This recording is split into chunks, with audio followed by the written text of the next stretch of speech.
Buenas tardes, hermanos. Sean bienvenidos todos a esta reunión, un poco especial, en horario especial, debido, como ustedes saben, a las elecciones que vamos a tener mañana en el país. Vamos a comenzar entregando esta reunión a nuestro Señor. Vamos a orar, hermanos. Señor, gracias por habernos traído aquí.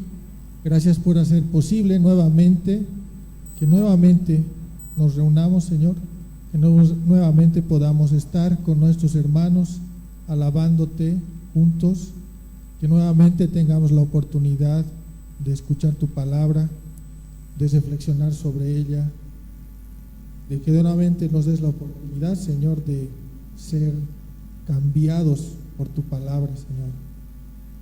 Te damos gracias por todos estos días que nos has cuidado, que has proveído, que hemos visto tu fidelidad con nosotros y con nuestras familias, y también que estamos viendo la fidelidad de ti con nuestro país, Señor. Te agradecemos por las elecciones de mañana. Te rogamos, Señor, sabiduría. Te rogamos, Señor, confianza también en nuestros corazones, sabiendo que todo está en tus manos, Señor. Y los gobernantes que sean elegidos, va a suceder ello porque tú lo permites, Señor, y porque es tu voluntad. Te rogamos, Señor, por nuestras autoridades, te rogamos también por nuestras futuras autoridades, Señor. Te rogamos, Señor, que seamos fieles como pueblo, por rogar por nuestro gobierno, por nuestras autoridades, así como lo manda tu palabra, Señor. Entregamos esta reunión en tus manos, Señor. Gracias por la alabanza que se va a hacer hoy. Gracias por la palabra que se va a impartir hoy, Señor. En el nombre de Jesús. Amén. Amén. Les pido, hermanos, tomar sus Biblias en sus manos y vamos a hacer la declaración que hacemos cada domingo. Repetimos todos juntos, hermanos. Esta es mi Biblia, la eterna palabra de Dios, inspirada, infalible, inerrante, siempre viva y eficaz. Sus verdades son absolutas y eternas, suficiente en todo asunto de fe y práctica. Hoy recibiré la incorruptible, indestructible, la siempre viva semilla de la palabra de Dios. Nunca más seré igual, en el nombre de Jesús. Amén. Hermanos, continuando con nuestra lectura de la palabra de Dios, les pido buscar el libro de 1 Samuel, capítulo 24. 1 Samuel, capítulo 24.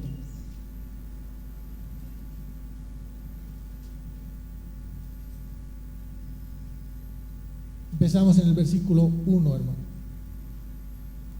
Y aconteció que cuando Saúl volvió de perseguir a los filisteos, le dieron aviso diciendo: He aquí, David está en el desierto de En-Gadi. Entonces Saúl tomó de todo Israel 3,000 hombres escogidos y fue en busca de David y de sus hombres por los peñascos de las cabras monteses. Llegó a unos rediles de ovejas en el camino donde había una cueva, y Saúl entró en ella para hacer sus necesidades.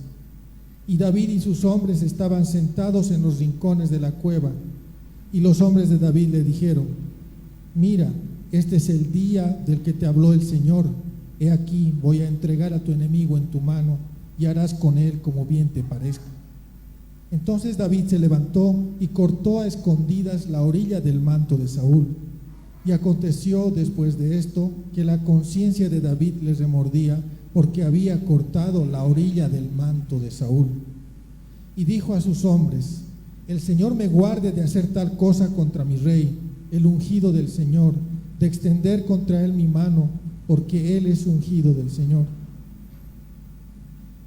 David contuvo a sus hombres con estas palabras y no les permitió que se levantaran contra Saúl. Y Saúl se levantó, salió de la cueva y siguió su camino. Después de esto, David se levantó, salió de la cueva y dio voces tras Saúl, diciendo: Mi señor el rey. Y cuando Saúl miró hacia atrás, David se inclinó su rostro a tierra y se postró. Y dijo David a Saúl: ¿Por qué escuchas las palabras de los hombres que dicen, mira que David procura tu mal? He aquí, hoy han visto tus ojos que el Señor te ha puesto en mis manos en la cueva en este día. Y algunos me dijeron que te matara, pero mis ojos tuvieron piedad de ti. Y dije, no extenderé mi mano contra mi rey, porque es el ungido del Señor. Y mira, Padre mío, mira la orilla de tu manto en mi mano, puesto que corté la orilla de tu manto y no te maté. Reconoce y ve que no hay maldad ni rebelión en mis manos, y que no he pecado contra ti, a pesar de que tú acechas mi vida para quitármela. Juzgue el Señor entre tú y yo, y que el Señor me vengue de ti, pero mi mano no será contra ti. Como dice el proverbio de los antiguos, de los malos procede la maldad, pero mi mano no será contra ti. ¿Tras quién ha salido el rey de Israel? ¿A quién persigues? ¿A un perro muerto? ¿A una pulga? Sea el Señor juez y decida entre tú y yo, que Él vea y defienda mi causa y me libre de tu mano. Y sucedió que cuando David acabó de decir a Saúl estas palabras, Saúl dijo, ¿es esta tu voz, David, hijo mío? Entonces Saúl alzó su voz y lloró, y dijo a David, eres más justo que yo, porque tú me has tratado bien mientras que yo te he tratado con maldad. Tú has demostrado hoy que me has hecho bien, ya que el Señor me entregó en tu mano, y sin embargo no me diste muerte. Porque si un hombre halla a su enemigo, ¿lo dejará ir sano y salvo?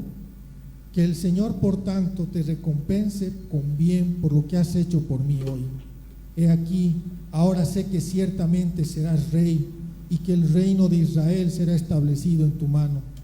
Ahora pues, júrame por el Señor que no cortarás mi descendencia después de mí, y que no borrarás mi nombre de la casa de mi padre. Y David se lo juró a Saúl, y Saúl se fue a su casa, pero David y sus hombres subieron al refugio. Bendita sea la palabra de Dios, hermanos. Señor, gracias por tu palabra, gracias por todo lo que nos enseñas, por cuanto tú haces por nosotros y nos has revelado, Señor, en tu palabra. Gracias, Señor, por este momento en que podemos adorarte. Señor, te rogamos que nuestra alabanza sea digna de ti, sea digna de tu grandeza, de tu gloria, Señor. La gloria sea a ti por siempre, Señor. Amén.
gloria y honor. Toda lengua confiesa que tú eres Dios, Rey y Señor. Eres mi Salvador y mi amigo, Rey lleno de amor. Eres mi Redentor y mi amado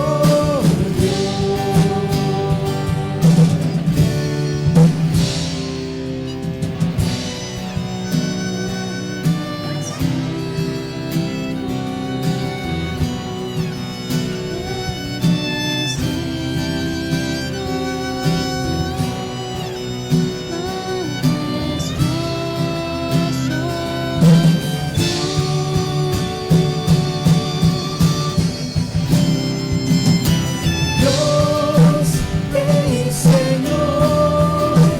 Eres mi Salvador y mi amigo, Rey lleno de amor.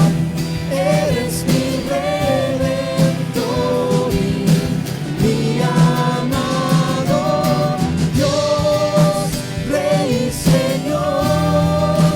Eres mi Salvador y mi amigo, Rey lleno de amor. Eres mi Redentor y mi amado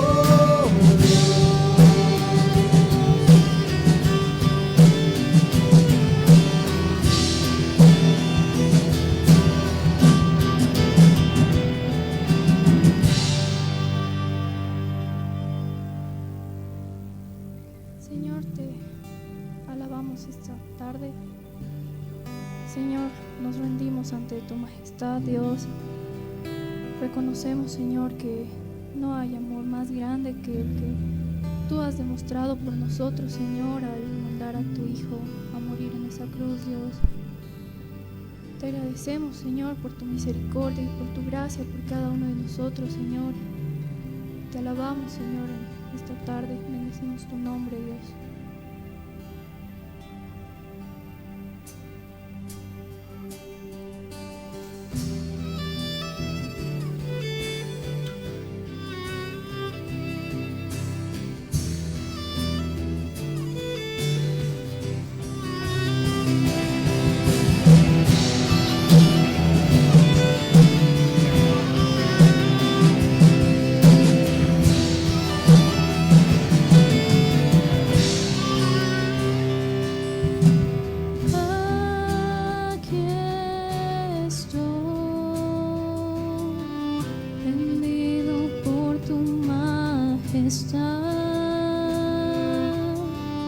cubierto por tu gracia, Señor.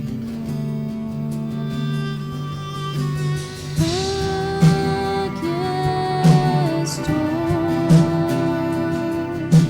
sé que soy un pecador, limpio por tu sangre, Señor.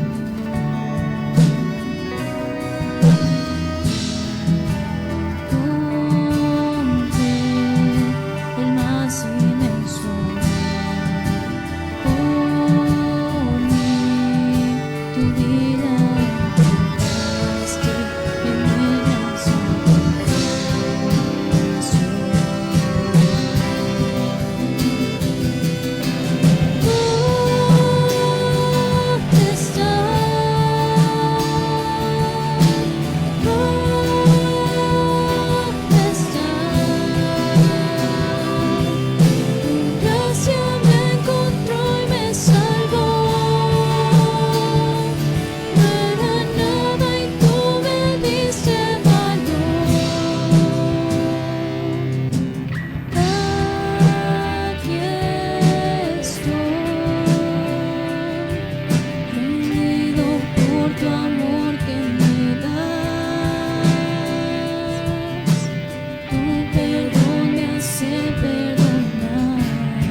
que has hecho por nosotros. Al enviar a tu Hijo, Él rompió el velo, Señor. Ahora nosotros estamos delante de tu majestad y un día lo estaremos por completo.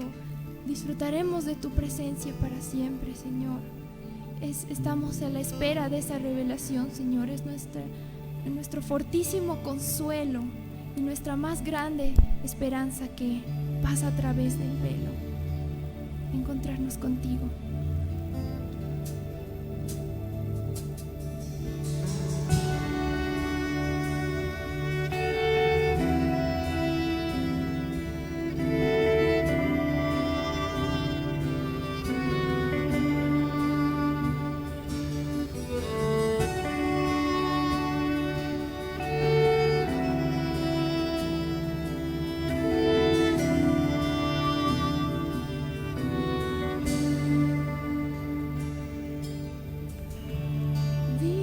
Santo, el Cordero inmolado en la cruz. Levantamos nuestra alabanza al que en su trono está. Santo, santo, santo, Dios todopoderoso, quien era, es y quien vendrá. Con la creación yo canto, hosana al gran yo soy.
y yo te adoro.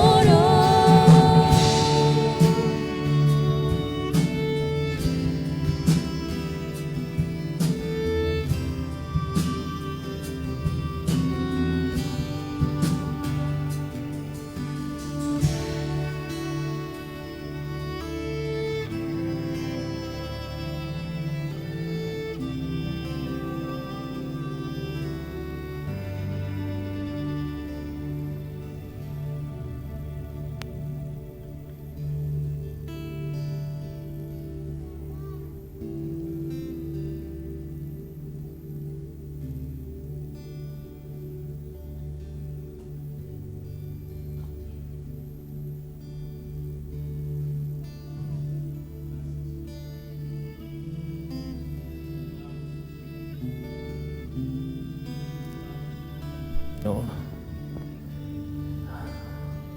Te adoramos por quien eres tú, Señor. Y tú eres santo. Tú eres 3 veces santo, Señor. Tú eres perfecto, Señor. Perfecto en santidad. Perfecto en majestad. Ese eres tú, Señor. Padre, que tu presencia cautive nuestras mentes. Que tu presencia cautive nuestros corazones, Señor. Que nos sumemos un día más de reunirnos juntos. Que en este día tú nos puedas hablar, Señor, de manera especial, de manera particular. Tú puedas ministrar nuestros corazones, Señor. Padre, te rogamos, háblanos. Y que la suficiencia de tu palabra, Señor, ministre cada área de nuestras vidas, Señor. De tal forma que al salir de este lugar hayamos sido conmovidos por el poder de tu Espíritu Santo, Señor, que usa tu evangelio para transformar nuestros corazones. Señor, tú conoces cómo hemos llegado a este lugar. Tú conoces la condición de nuestras mentes, de nuestros corazones. Entendemos que no podemos esconderte nada. No podemos ocultarte nada, Señor. Nuestras vidas están descubiertas delante de ti. Obra, Señor. Obra esta tarde. Oramos por el predicador. Que tú alinees su mente y su corazón a ti, Señor. Que nada distraiga su atención de tu evangelio.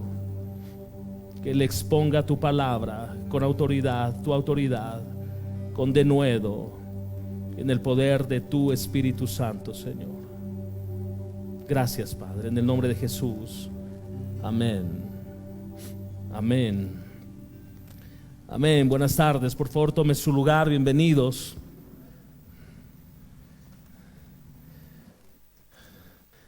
Hoy otra vez estamos en sábado, pero esta vez por las elecciones que tenemos el día de mañana.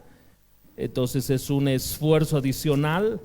Antes de empezar la reunión orábamos con el equipo que hoy está de servicio y nuestra oración estaba inclinada hacia decir: hoy podrías estar haciendo muchas cosas, probablemente descansando, viendo Netflix, lo que fuese, pero sin lugar a dudas has tomado la mejor decisión, sin lugar a dudas.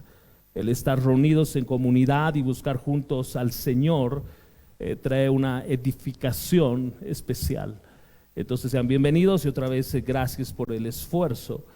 No sé si has notado, esta semana ha sido muy compleja en nuestro país, ¿no es cierto? Probablemente una de esas semanas de las que hemos vivido muchas veces, pero esta con ciertos matices. Se descubrió a un asesino en serie. Ha habido denuncias de corrupción por las vacunas. Un grupo de estudiantes por conflictos políticos en la UPEA termina con el fallecimiento de 7 jóvenes. Denuncias de universidades privadas de docentes que en años han estado acosando a jovencitas universidades. Conflictos en nuestra ciudad, en la alcaldía, y a ver quién es finalmente el alcalde. Y la lista podía crecer, ¿no? Y mi intención no es dar el reporte de noticias de la semana.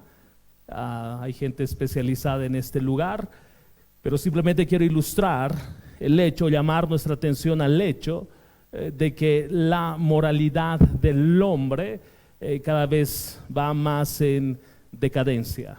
Y lo que la palabra dice, que a lo bueno se llama malo y a lo malo bueno, sin lugar a dudas lo vivimos todo el tiempo. Como cristianos podríamos ser muy severos en nuestra crítica al sistema, a las personas, a las instituciones, pero más allá de aquello, porque estoy seguro que cuando nos sentamos a la mesa hay mucho de esto, ¿no? Nosotros somos expertos en resolver los problemas del país y cómo deberían funcionar las cosas, pero creo que la palabra siempre nos lleva, por un lado, a orar sin lugar a dudas, para vivir quieta y reposadamente en medio de las autoridades que Dios ha establecido y las que Dios va a establecer mañana. Pero la pregunta para nosotros es: ¿cómo guardamos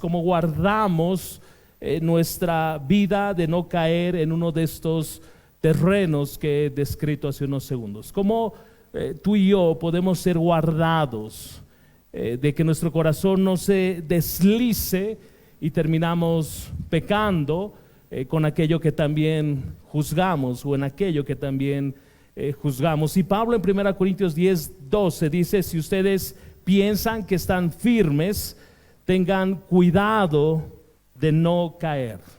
Si tú piensas que eres lo suficientemente fuerte, está diciendo Pablo, ten cuidado de no caer. Es fácil hacer un juicio de valor frente a múltiples situaciones, pero Pablo nos lleva a pensar en que, oye, ten cuidado. Si estás firme, ten cuidado. Y es una realidad en esta misma línea de pensamiento. Es una realidad que muchos comienzan bien, pero no terminan muy bien la carrera en la vida cristiana.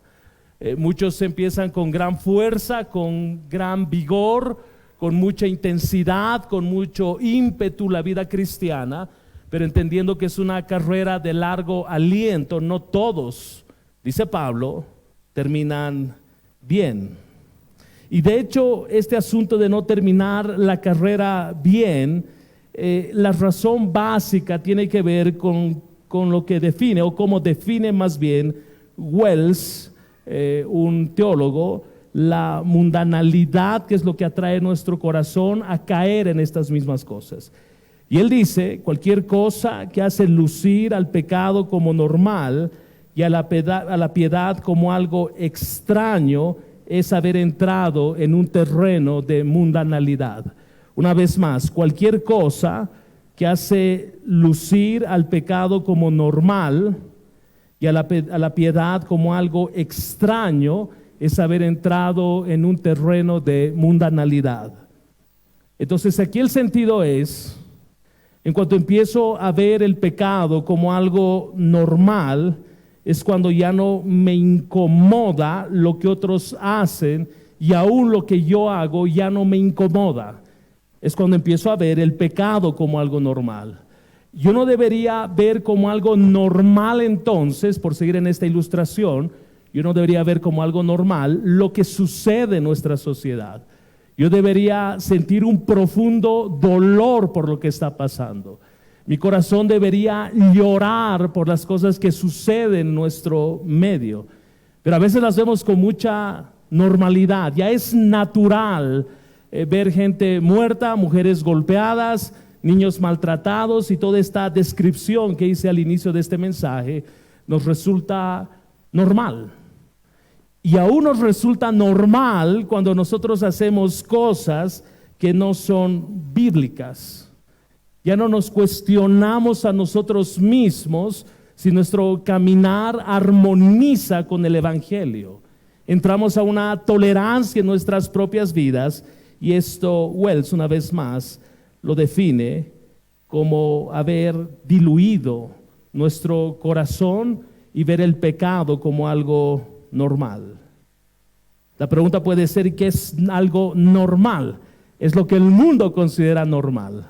Violencia es algo natural, va a suceder, y piensan que tratando de poner una ley para castigar a los infieles se va a corregir el tema de violencia y maltrato familiar.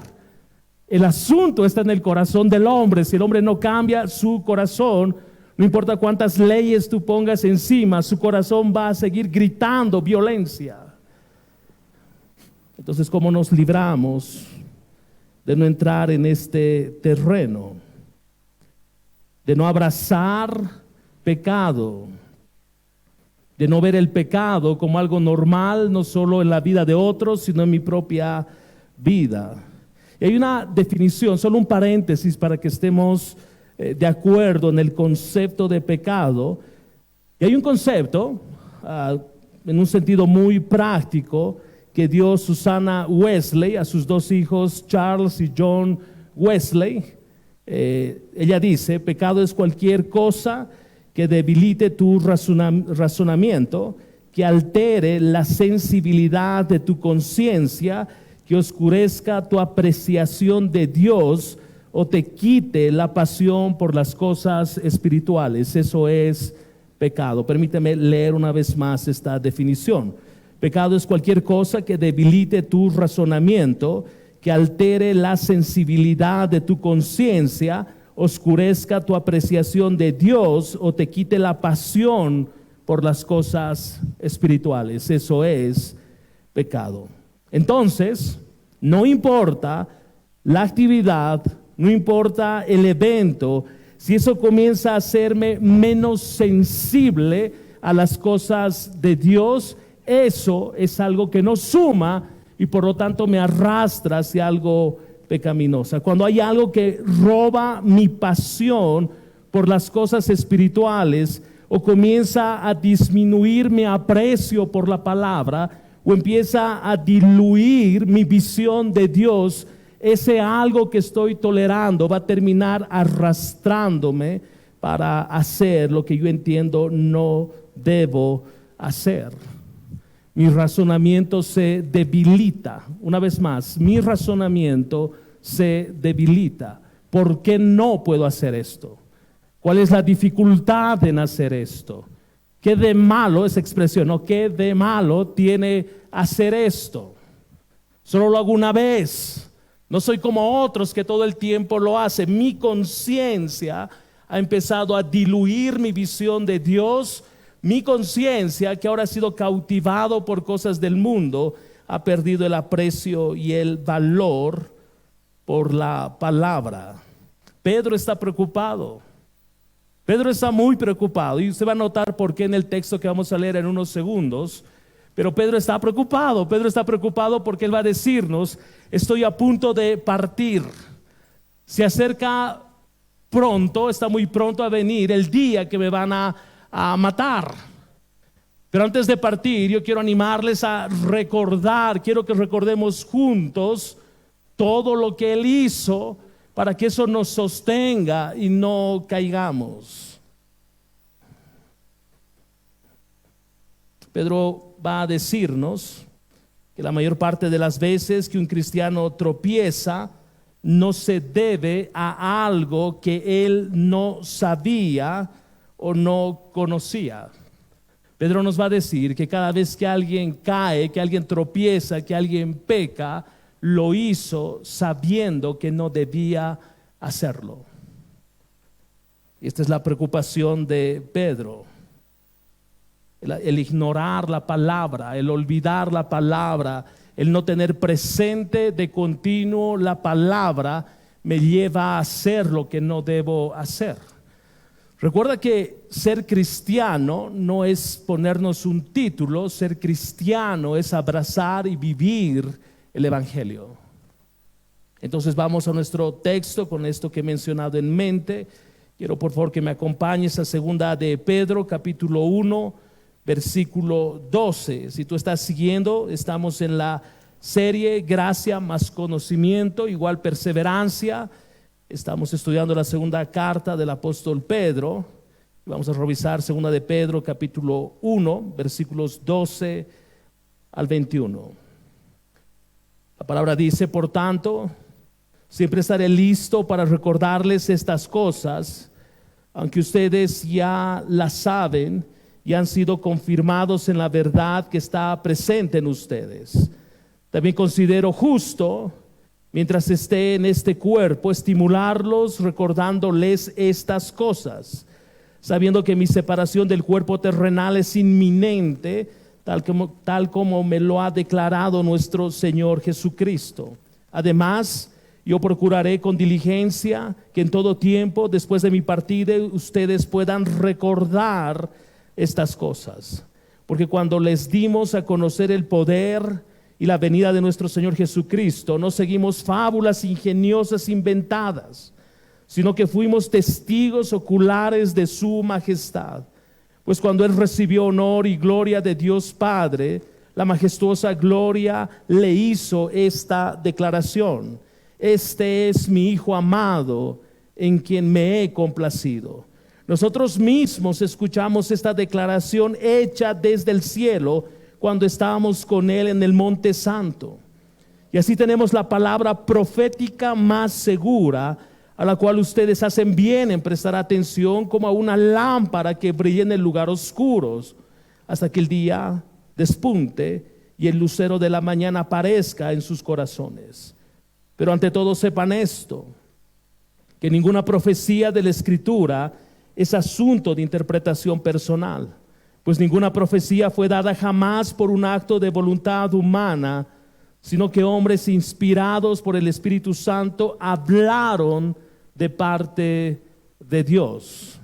Si has prestado atención a la lectura y has seguido con cuidado la lectura, en los primeros 4 versículos, Pedro enfatiza la palabra recordarles, para recordarles estas cosas, estimularlos recordándoles estas cosas. Ustedes puedan recordar estas cosas. Y de ahí el título de este mensaje, que es recordemos lo aprendido. Nota cómo Pedro, en esta descripción que está haciendo en estos versículos, él dice que sabiendo que mi separación del cuerpo terrenal es inminente, tal como me lo ha declarado nuestro Señor Jesucristo. Tú vas a recordar lo que Jesús le dijo en Juan 21, que Él iba a morir con los brazos abiertos. Y la tradición nos dice que sí, Pedro murió crucificado, pero antes de morir crucificado, Él pidió morir crucificado, sí, pero de cabeza, porque no era digno de morir como su Señor.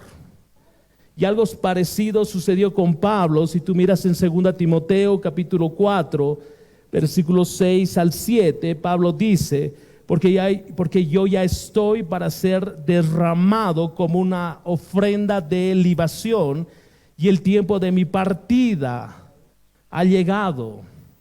He peleado la buena batalla, he terminado la carrera, he guardado la fe. Entonces lo que Pedro está diciendo es que por alguna razón él entendía que su partida, su muerte estaba cerca. Él entendía esto. Él entendía también cómo iba a partir, cómo iba a morir. Él sabía esto con precisión. Y Pablo también, en el texto que acabamos de leer, Pablo por alguna razón, y muchos teólogos entienden que le fue dicho de parte del Señor que sus días o el tiempo de su partida estaba cerca.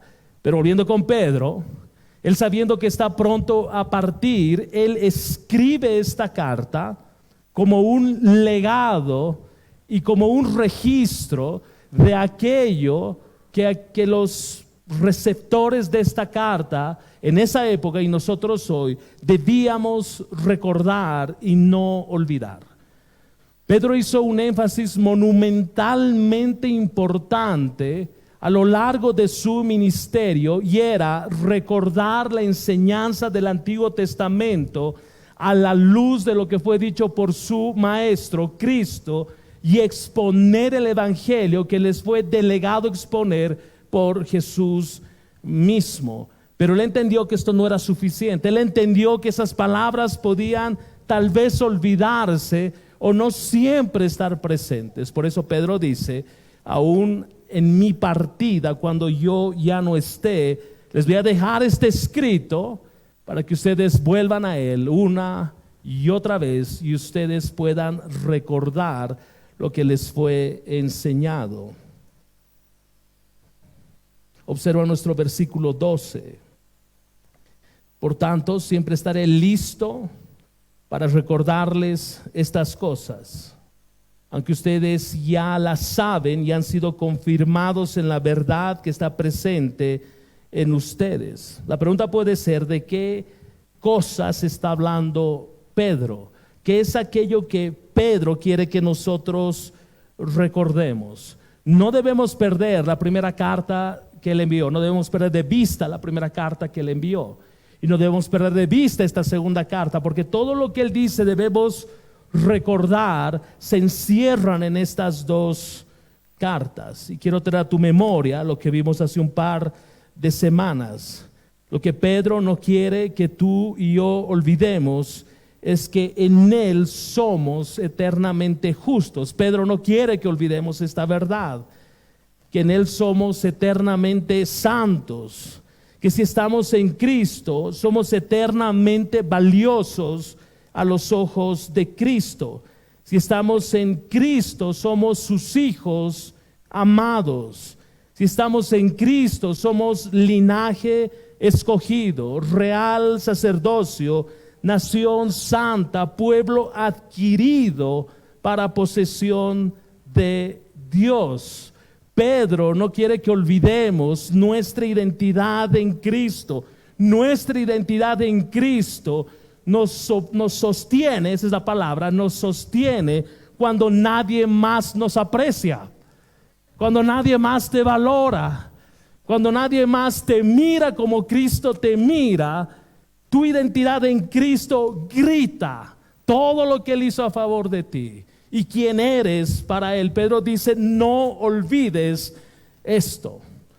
Y toma fuerza, porque si recordamos que al grupo que estuvo escribiendo Pedro estaba bajo persecución, y gran parte de este grupo estaba siendo muerto, gran parte de este grupo estaba siendo torturado, estaban siendo encarcelados, eran despedidos de manera injusta, eran echados de la casa por sus propios parientes.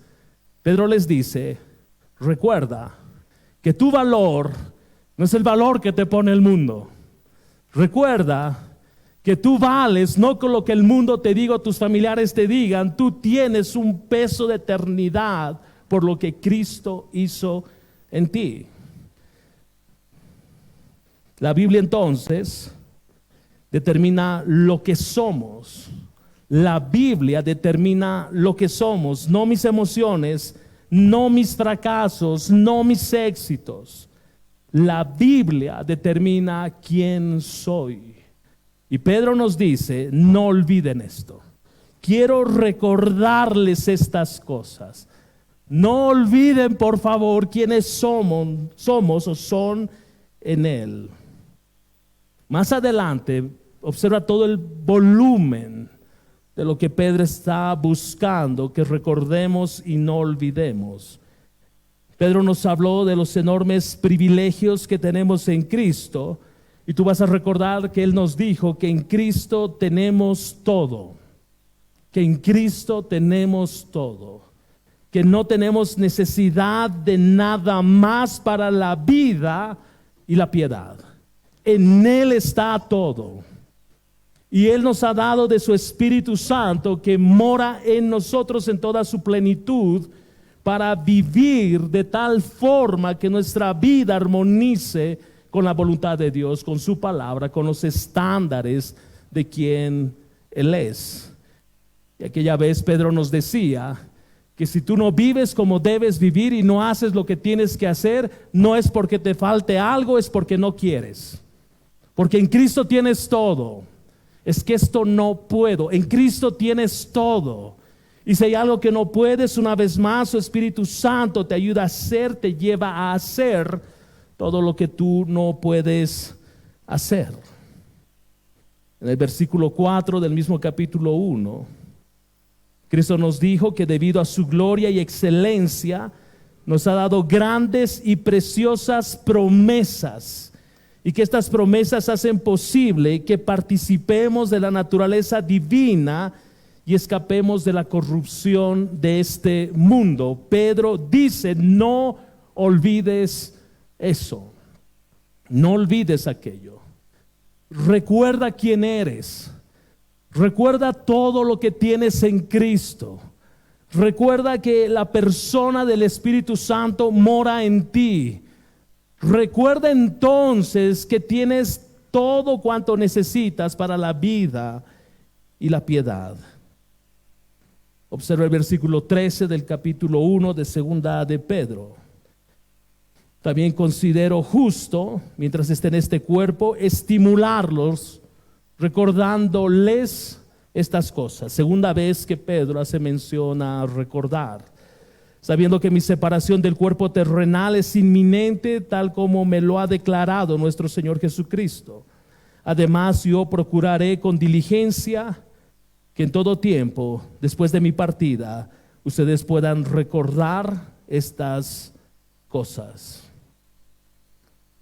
Vamos a estar de acuerdo en lo que Pedro está diciendo, que después de un tiempo en la vida cristiana es raro que alguien te confronte sobre un pecado y que tú digas que no sabías. Eso es raro.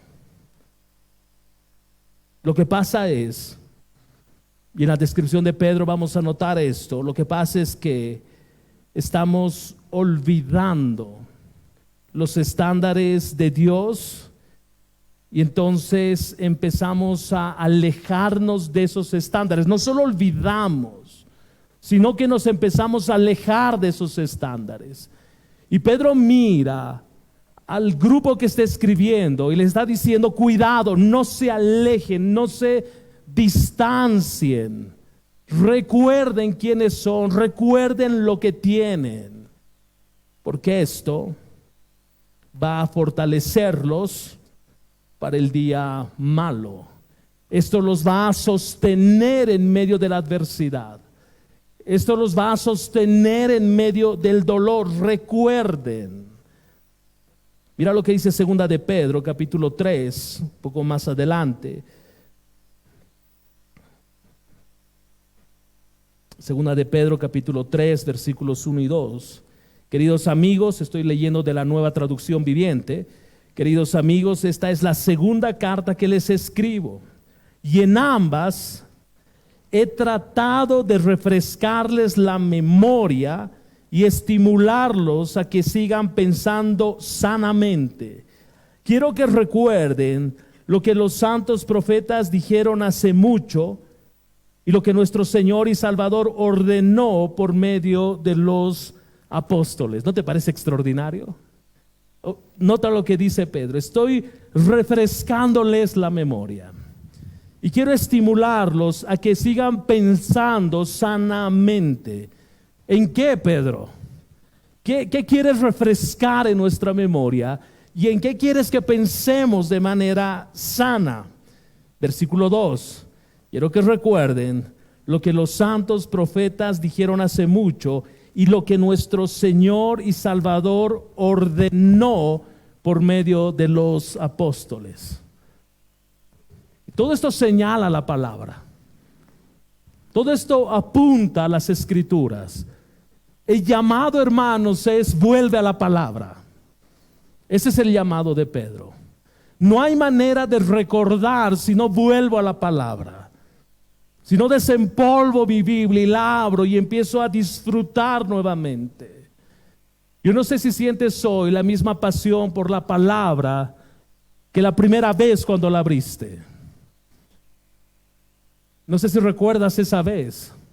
Era como que no podías soltar la Biblia. Es como que la tenías todo el tiempo y tenías que leer y te impresionaba tanto que tenías que continuar. Y probablemente no entendíamos todo, pero había hambre, esa es la palabra, había hambre por las Escrituras. Pedro dice, debemos volver a la palabra. No hay manera de recordar. Debemos volver a las Escrituras. La pregunta es, cuando nos empezamos a distanciar de su palabra y empezamos a olvidar lo que su palabra dice, y nuestra conciencia empieza a entrar en concesiones por las cosas que vemos y por las mismas cosas que nosotros hacemos. La pregunta es, cuando pecas, ¿es porque tú no sabes que eso era contrario a la voluntad de Dios o estás ignorando lo que sabes? Vuelvo a la pregunta. Cuando pecas, ¿es porque tú no sabías que eso era contrario a la voluntad de Dios o estás ignorando lo que sabes? Mi conclusión es, no que no sabemos, mi conclusión es que ignoramos la palabra. Llegamos a un punto donde pasamos por alto las Escrituras para hacer algo que me trae un beneficio.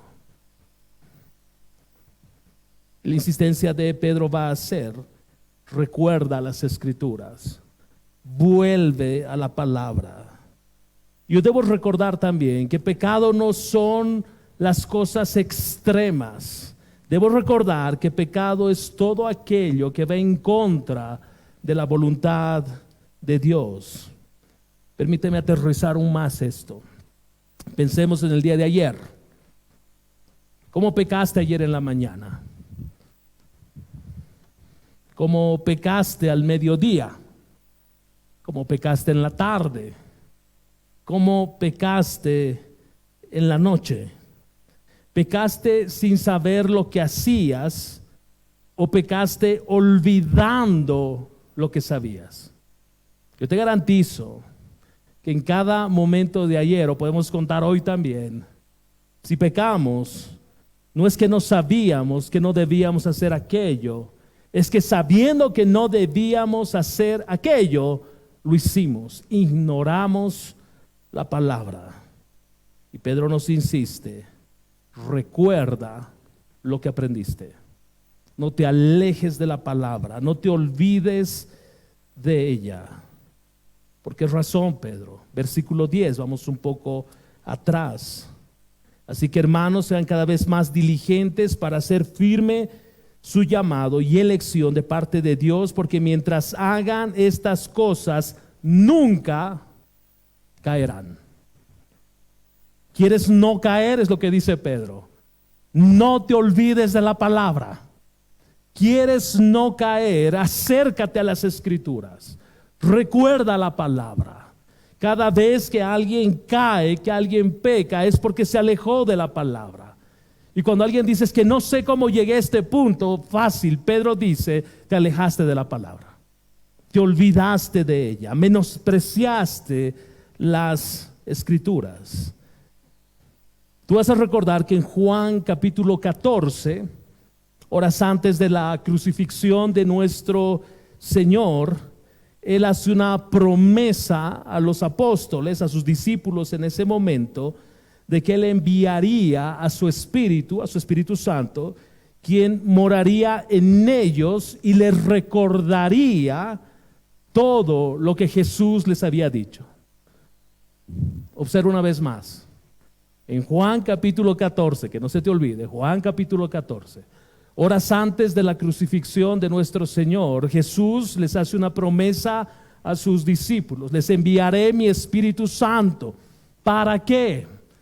Entre varias cosas bíblicas, yo creo la más importante, la más relevante es que el Espíritu Santo les ayudaría a recordar todo lo que el Señor les había dicho, todo lo que su Señor les había hablado a lo largo de 3 años. Entonces, Cristo sabía que tenemos problemas en la cabeza. Tenemos serios problemas para recordar las cosas.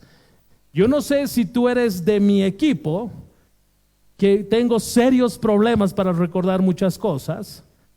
Y a veces me dicen, oye, te lo dije. Y yo digo, ok, ya no le echo ganas muchas veces a tener la razón por la fragilidad de mente que yo tengo. Yo sé que tú eres casi perfecto, pero el Espíritu Santo nos fue dado para recordar las Escrituras, porque el Señor sabía que se nos iba a olvidar. La provisión de su Espíritu Santo tiene ese fin, entre otros. ¿Qué significa esto? Que en la medida que yo leo la palabra, en la medida que yo medito en ella, el Espíritu Santo va a traer una y otra vez la palabra a mi mente y a mi corazón. El Espíritu Santo me va a hablar por medio de las Escrituras. El Espíritu Santo me va a recordar lo que tengo que hacer en un momento preciso, trayendo a mi mente su palabra. El tema es que aunque tenemos el Espíritu Santo de Dios morando en nuestros corazones, tenemos muchas veces la mente vacía de la palabra del Señor. Entonces no hay de dónde el Espíritu Santo pueda tomar, si vale la figura, y traer a nuestra mente y recordarnos lo que enseña las Escrituras. Romanos capítulo 15, versículo 4 dice: porque todo lo que fue escrito en tiempos pasados para nuestra enseñanza se escribió, a fin de que por medio de la paciencia y del consuelo de las Escrituras tengamos esperanza. Observe el Evangelio en este versículo. Fue escrito a fin de que por medio de la paciencia y el consuelo de ¿quién? De las Escrituras tengamos ¿qué? Esperanza. Note la provisión de la palabra y nota lo que el Espíritu Santo nos invita a recordar. Si te sientes sin esperanza, la voz del Espíritu Santo no va a ser para de sufrir. La voz del Espíritu Santo va a ser: vuelve a la palabra, allí vas a hallar esperanza, allí vas a hallar consuelo. La necesidad que Pedro pone de recordar la palabra tiene que ver también en el momento de la tentación. Tiene que ver en el momento más crítico de tu vida, cuando probablemente estés por pecar. Lo que el Espíritu Santo va a traer a tu mente, lo que el Espíritu Santo te va a llevar a recordar es su palabra. Pero recuerda, yo puedo distanciarme de la palabra, puedo alejarme de la palabra, y estando frente a la tentación y estar lejos de la palabra, la pregunta es: ¿dónde voy a ceder? Y la respuesta es: a la tentación. Debo vivir cerca de la palabra. Y esto es lo que Pedro quiere que hagamos, que recordemos que debemos vivir cerca de las Escrituras.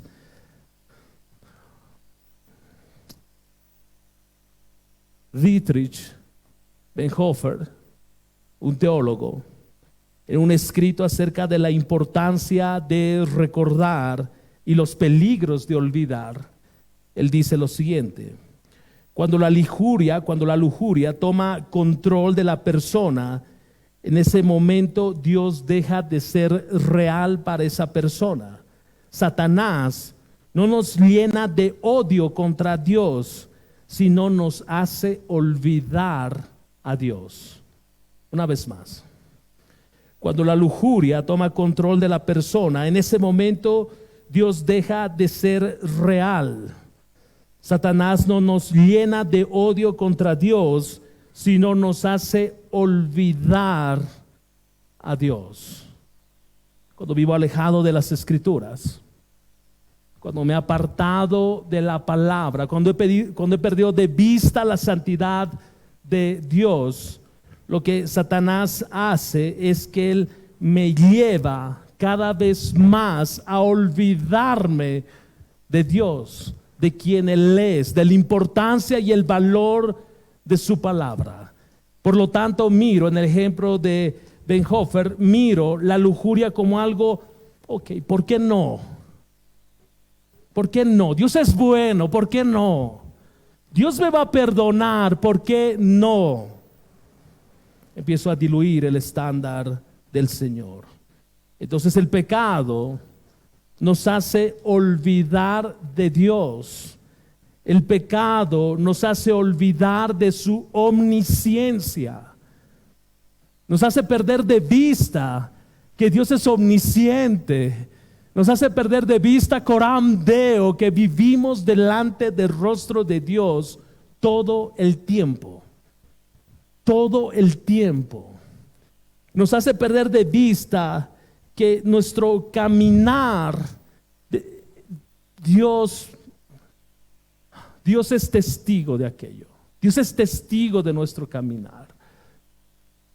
El pecado nos hace perder de vista aquello. Por eso la pregunta fue, cuando pecas, ¿es porque no sabías o ignoras lo que ya sabes? Porque el pecado busca aquello. El pecado nos hace olvidar que un día vamos a dar cuentas a Dios. El pecado nos hace olvidar que no hay consecuencias. Porque si uno pensase en las consecuencias por unos segundos, no haría lo que hace o dejaría de hacer lo que está haciendo. Pero el pecado me nubla la visión de Dios. Debemos recordar que lo más importante no es esconderme de las personas. Y a veces me escondo hasta que descubran lo que hice. Y mientras no se descubra, vivo escondido en ese pecado. Yo debo olvidar, yo debo recordar más bien que Dios no puede ser burlado.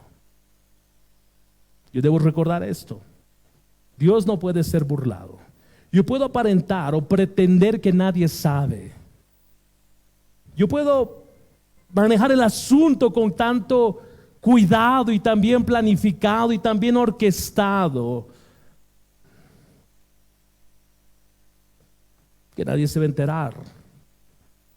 Pero Dios no puede ser burlado. El olvido de quién es Dios, el olvido de su palabra es el inicio de mi desobediencia. Empiezo a olvidar la palabra, me empiezo a distanciar de esta palabra, voy a empezar a desobedecer. Y voy a empezar a desobedecer en cosas pequeñas, en cosas que no son muy notorias, en cosas domésticas. Y cuando me dé cuenta, voy a estar comiendo con los cerdos. ¿Recuerdas la parábola del hijo pródigo? Todo empezó con pedir una herencia. Todo empezó con desear a su padre que se muera. Y seguramente no lo hizo en ese momento. Su padre estaba vivo. Y para los judíos, mientras tu padre esté vivo, tú no puedes ir a pedirle la herencia. Porque para el judío era, estás deseando que tu padre se muera para que te pueda dar la herencia. Pero él, antes de llegar a ese punto de pedir la herencia, él tuvo que distanciarse de los dichos del Señor, de la ley del Señor, de la palabra de Dios, para llegar a un punto y decir, quiero mi herencia. Es que en lo privado ya lo deseaste, en lo privado ya lo anhelaste, en lo privado ya hiciste planes con ese dinero. Y luego se fue, olvidó quién era. Olvidó quién era. Y cuando entró en razones porque estaba comiendo con los cerdos. El olvido es el inicio de la desobediencia. Hemos descrito brevemente lo que Pedro busca que nosotros recordemos, pero mira el énfasis que él da a algo específico, versículo 16. Versículo 16, porque cuando les dimos a conocer el poder y la venida de nuestro Señor Jesucristo, no seguimos fábulas ingeniosamente inventadas, sino que fuimos testigos oculares de su majestad. Pues cuando Él recibió honor y gloria de Dios Padre, la majestuosa gloria le hizo esta declaración: este es mi Hijo amado, en quien me he complacido. Nosotros mismos escuchamos esta declaración hecha desde el cielo cuando estábamos con Él en el monte santo. Debemos recordar que Pedro está escribiendo esta segunda carta a raíz de que se levantaron falsos maestros dentro de la iglesia. Y muchos de estos falsos maestros estaban cuestionando la doctrina de Pedro, estaban cuestionando las enseñanzas de Pedro. Y Pedro de manera puntual empieza a decirnos lo que debemos recordar a la luz de la venida de nuestro Señor. Pedro está diciendo, yo no tuve un sueño. Es lo que está diciendo Pedro, yo no tuve un sueño. No es que imaginé algo. No son fábulas que nos inventamos. Fuimos testigos oculares, dice Pedro, de su majestad. Vimos su poder en acción. Nuestros ojos lo vieron, nuestras manos lo tocaron. Nadie nos contó. Somos testigos. Si tú recuerdas a Juan, tiene la misma declaración. Juan dice, primera de Juan, quiero hablarles, estoy parafraseando, quiero hablarles de lo que mis ojos han visto y de lo que mis manos han tocado. Pedro está molesto. Pedro está diciendo, esto no es ninguna historia, no es ningún cuento de hadas. Estoy hablando de algo que mis ojos vieron y mis manos tocaron.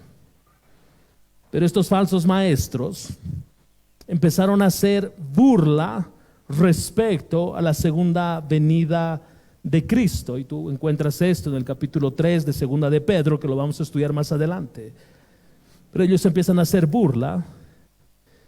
Y esta razón de hacer burla o cuestionar la enseñanza de Pedro tiene que ver con que si no hay una segunda venida de Cristo, no hay juicio.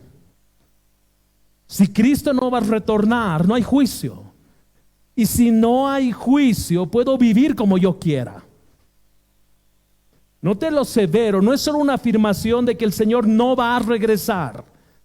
No solo están cuestionando la credibilidad, la autoridad de Pedro. La afirmación que están haciendo es, Cristo no va a regresar. Por tanto, vive como tú quieras. Porque no hay juicio. Porque no hay entonces esperanza. Entonces nuestra fe es vana. Pedro quiere sostener que Cristo sí va a regresar, que Él va a volver, que Él escuchó cuando Él dijo, me voy a preparar morada, pero volveré.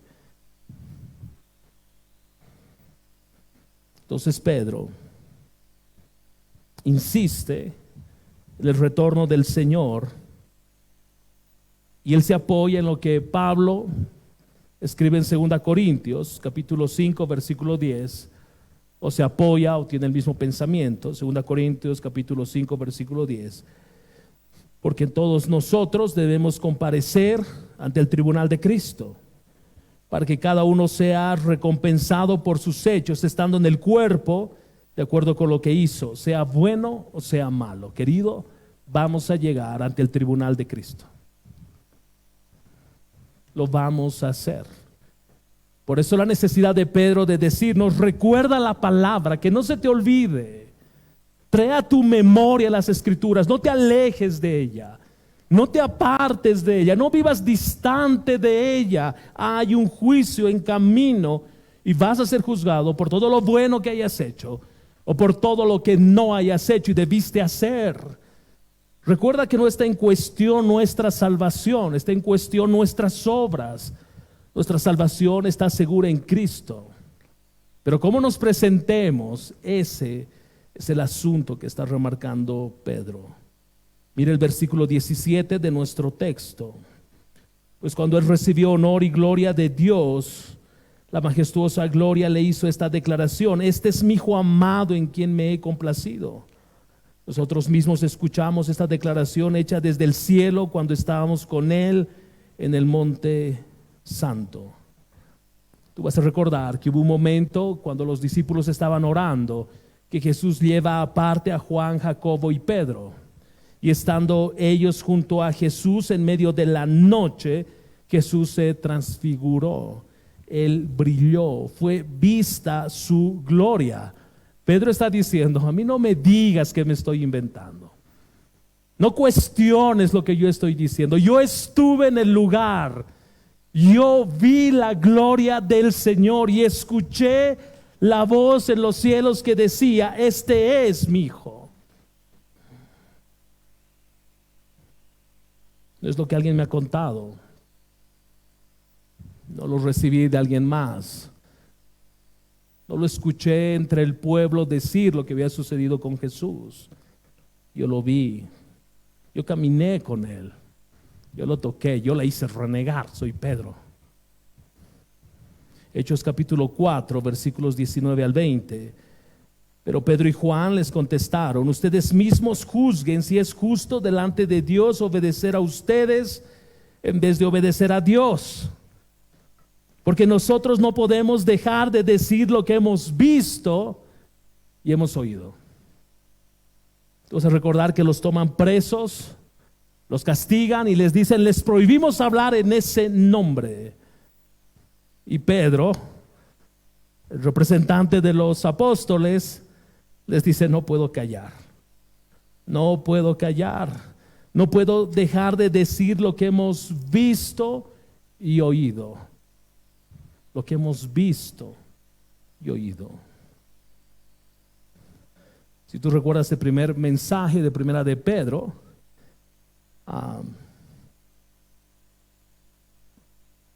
Pedro dice que él, viendo al Señor, él habiéndose encontrado con el Señor, él fue transformado por el Señor. Y si tú recuerdas, la declaración fue: Pedro, tú eres. Pedro, tú serás. Este no es el Pedro que está escribiendo segunda Pedro o estas cartas. No es el pescador que quería hacer caer lluvia del fuego, lluvia del cielo, fuego del cielo en forma de lluvia. Este no es el Pedro. Este Pedro es el Pedro que fue transformado por el poder de su Señor, a quien él vio, tocó y con quien caminó. Mira lo que dice el versículo 19. Aquí es donde Pedro establece el fundamento de lo que debemos recordar.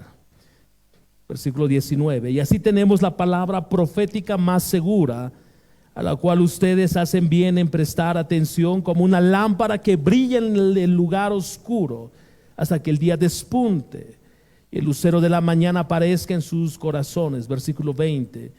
Pero ante todo sepan esto, que ninguna profecía de la Escritura es asunto de interpretación personal, pues ninguna profecía fue dada jamás por un acto de voluntad humana, sino que hombres inspirados por el Espíritu Santo hablaron de parte de Dios. Pedro está diciendo, y quiero que prestes a esa última parte toda tu atención. Pedro está diciendo: lo que está escrito es más seguro que la experiencia misma. Pedro está sosteniendo que lo que está escrito es más seguro que la misma experiencia. No está fundamentando Pedro la sostenibilidad de recordar en mi experiencia. Pedro no está diciendo: recuerda tus experiencias. Pedro está diciendo: recuerda la palabra. Y hay una gran diferencia en esto. Esa es la palabra, dice Pedro, que brilla en la oscuridad. Esta palabra, dice Pedro, es la que me llevó de las tinieblas a su luz admirable. Pedro dice: esta es la palabra que me transformó, esta es la palabra que me dijo una vez más: tú eres y tú serás. Esta es la palabra. Recuerda la palabra. Recuerda que esta palabra es segura. Y Pedro tiene en mente Salmos 119, versículo 105. Salmo 119, versículo 105. Lámpara es a mis pies tu palabra y luz para mi camino. Pedro está diciendo entonces: si tú olvidas o ignoras lo que has aprendido, tú estás ignorando la luz. Por lo tanto, has entrado en oscuridad y debes saber que cuando te apartas de la luz y entras en oscuridad, vas a comenzar a practicar las obras de las tinieblas. Esto que Pedro está diciendo, en mi opinión, es fuerte. Pedro está diciendo: mientras permaneces en la luz que es su palabra, tú vas a hacer obras que agradan al Señor. Tú vas a vivir en armonía con el Señor, porque su luz resplandece, porque su luz te cautiva. La luz de su evangelio te va a ir transformando, te va a renovar. Pero en el momento que tú empiezas a voltear tu mirada de su luz, vas a empezar a mirar oscuridad. Y en la medida que camines en oscuridad, tú ya vas a dejar de practicar lo que es luz y vas a practicar lo que es propio de las tinieblas. Alguien dijo, mucha gente hoy rehúsa someter sus vidas y sus conductas a Jesús, diciendo que ellos no han recibido suficiente luz.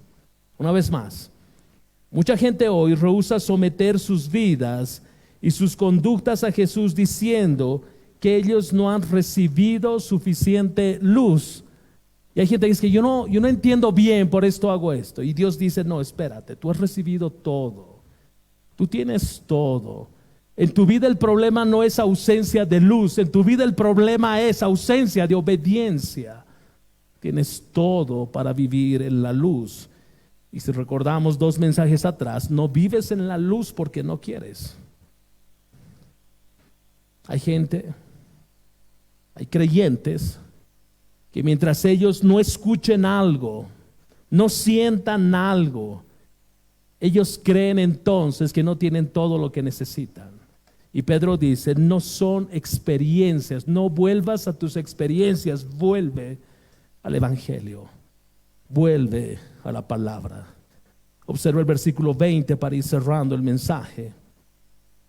Pero ante todo sepan esto, una vez más, que ninguna profecía de la Escritura es asunto de interpretación personal, pues ninguna profecía fue dada jamás por un acto de voluntad humana, sino que hombres inspirados por el Espíritu Santo hablaron de parte de Dios.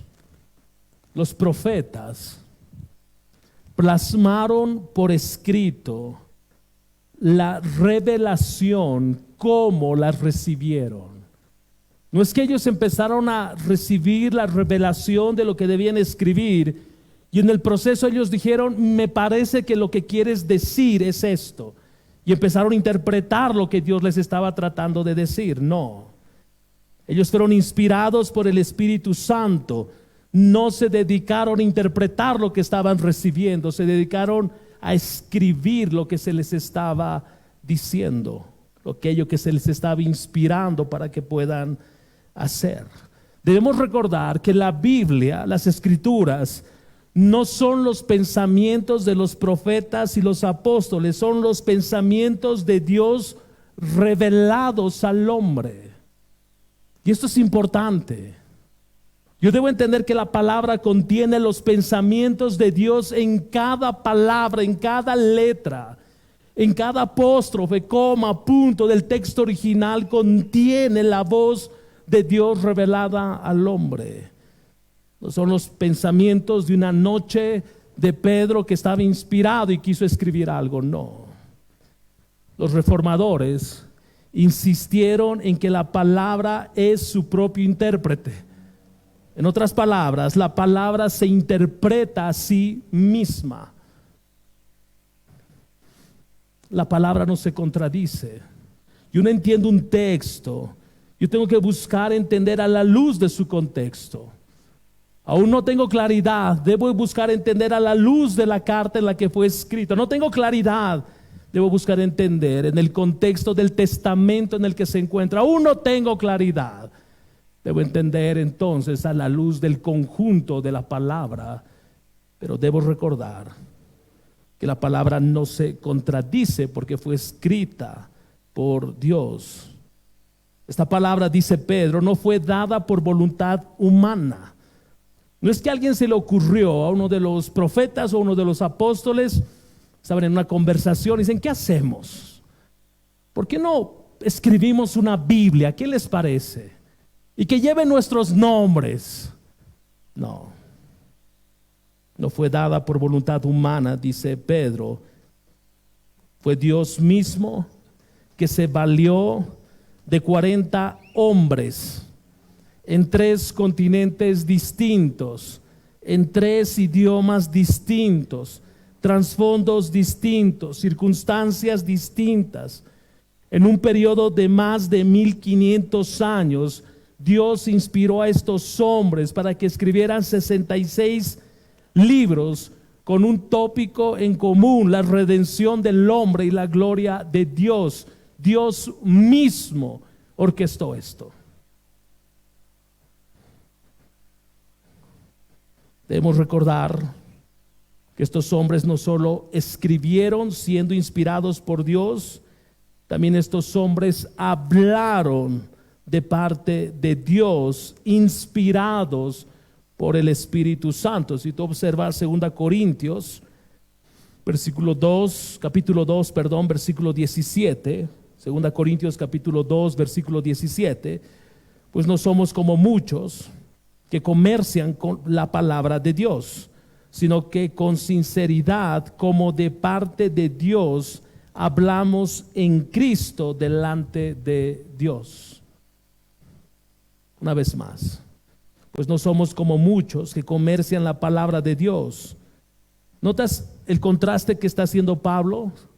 Pablo está diciendo: no estoy hablando de mis pensamientos, no estoy hablando de mis ideas como algunos lo hacen, y al momento de hacerlo empiezan a comerciar la palabra de Dios.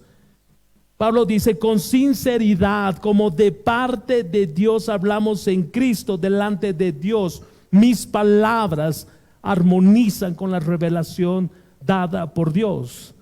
Y esto que hablo es hecho delante de Dios, quien juzga todas las cosas. Por lo tanto, Pedro nos lleva a esta conclusión: esta palabra fue inspirada por Dios, y al ser inspirada, esta palabra es infalible, que no puede errar en lo que asevera o afirma, es inerrante, que no contiene error, y es suficiente para todo asunto de fe y práctica. Entonces la invitación de Pedro es: vuelve a la palabra, vuelve al lugar seguro de la palabra, ancla tu vida en la palabra, no te alejes de ella, no te alejes de la luz de las Escrituras. Recuerda, porque al alejarte de la luz de la palabra, vas a empezar a caminar en tinieblas. Dejas de practicar lo que es de la luz y vas a empezar a practicar lo que es de las tinieblas. Recuerda que al final de cuentas, tú terminas haciendo todo aquello que ha cautivado tu corazón. Si Dios no es quien cautiva tu corazón, lo hacen tus deseos, y eso habla de que has distanciado tu vida de la palabra del Señor. ¿Dónde estás? ¿Dónde te encuentras en esta noche? Si tuvieses que pararte frente a un punto de referencia, ¿dónde está la palabra?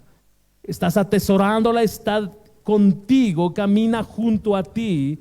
¿O puedes empezar a marcar distancia, decir: no sé, hace tiempo que no leo las Escrituras, hace tiempo que no medito en ellas, hace tiempo que no es luz en mi camino, hace tiempo que no filtro mis pensamientos, mis decisiones con la palabra? Entonces Pedro te va a decir: recuerda, vuelve a ella. Si tú estás en la palabra, ten cuidado, mira de no caer. Es como empezamos esta noche. Vamos a orar. Padre, gracias por tu palabra. Señora, no podemos, decíamos al inicio de la reunión, no podemos esconderte nada. Entre nosotros sí podemos esconder cosas, pensamientos, motivaciones, deseos. Aún podemos esconder y ocultar nuestra vida espiritual, Señor. Podemos lucir de una manera cuando en realidad vivimos de otra manera, y pensamos que nadie se va a dar cuenta. Pero lo que hemos entendido esta noche es que tú no puedes ser burlado, que delante de ti todo es descubierto, que tú eres testigo de todo lo que hacemos. Y la condición de mi corazón hoy habla de cuán distante estoy de tu palabra. Y tu exhortación ha sido: recuerda la palabra. Recuerda las Escrituras, recuerda lo aprendido, vuelve a ellas. Señor, si hay alguien que se ha distanciado,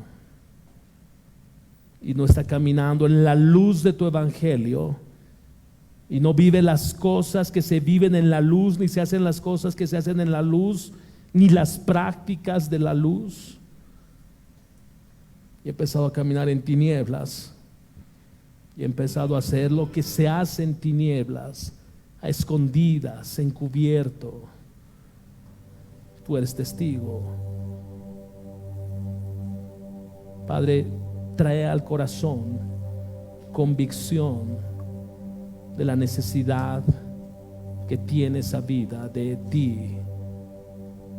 Recuérdale tu palabra.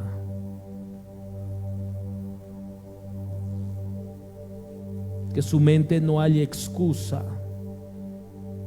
al momento de justificar lo que hace, porque no es la ausencia de conocimiento, no es porque nos falte algo, es porque hemos decidido vivir y hacer las cosas de esa manera. Y si esa manera no armoniza con tu palabra, que tu Espíritu Santo nos lleve al arrepentimiento. Necesitamos de ti. Te necesitamos, Señor.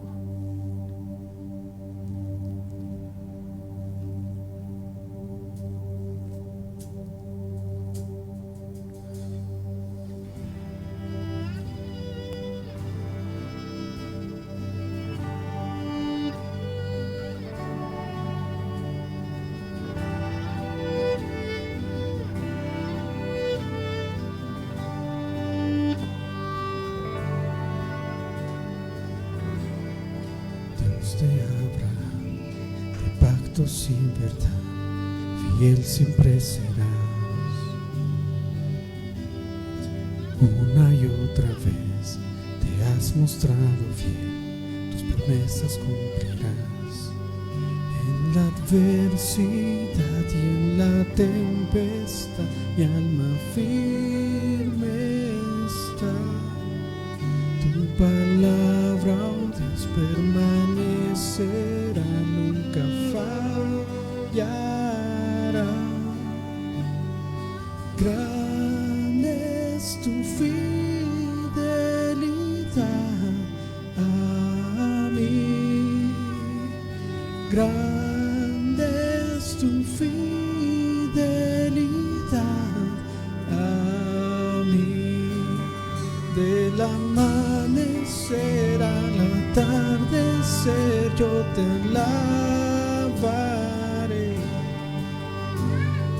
Grande es tu fidelidad a mí.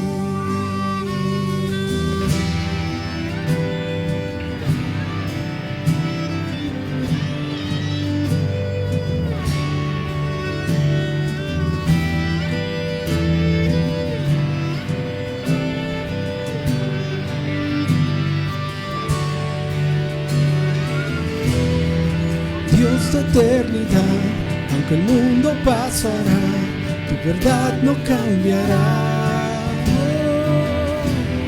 La historia deja ver, todo lo puedes hacer, tú eres la verdad. En la adversidad y en la tempestad, mi alma firme está. Tu palabra, oh Dios, permanecerá, nunca fallará. Grande es tu fidelidad a mí. Grande es tu fidelidad a mí. El amanecer al atardecer yo te alabaré.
es mi esperanza.